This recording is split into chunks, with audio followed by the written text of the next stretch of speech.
তো বন্ধুরা ফাইনালি আমরা পেয়ে গেলাম আমাদের ড্রাইভিং লাইসেন্স স্মার্ট কার্ড। ঠিক আছে, তো এই স্মার্ট কার্ড করার জন্য আমাদের যেটা করতে হয়েছিল সেটা সবার প্রথমে আমাদের অনলাইনে অ্যাপ্লিকেশন করতে হয়েছিল।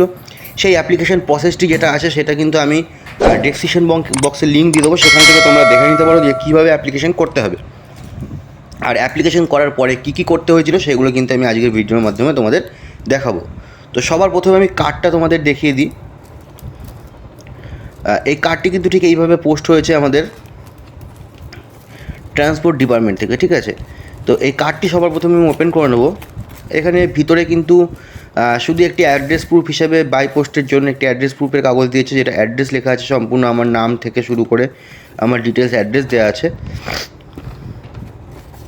আর এর ভিতরে কিন্তু ড্রাইভিং লাইসেন্সটি দেওয়া আছে, এই যে যেটা আমি এখন বের করছি এটাই কিন্তু আমাদের এই যে ড্রাইভিং লাইসেন্স এবং তার একটি কভার।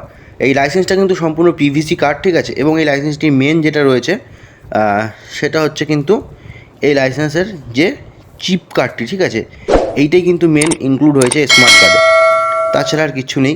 এবং এই লাইসেন্সটা করার জন্য আমাদের যেটা করতে হয়েছিল, আমাদের সর্বপ্রথম অনলাইন অ্যাপ্লিকেশন করতে হয়েছিল।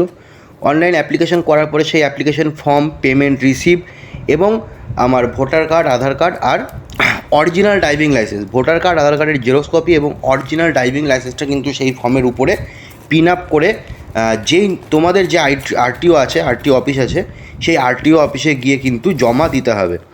এবং জমা দেওয়ার পরে কিন্তু আর কিচ্ছু তোমাদের করতে হবে না, 10 থেকে 15 দিনের মধ্যে তোমরা তোমাদের স্মার্ট কার্ডটি পেয়ে যাবে। ঠিক আছে, তো এটাই ছিল process. Bye bye, take care, দেখা হচ্ছে পরের ভিডিওতে। আর যারা যারা ভিডিওটি এখনও দেখোনি তারা ডেসক্রিপশন বক্স থেকে দেখে নাও যে কীভাবে আবেদন করবে। Thank you.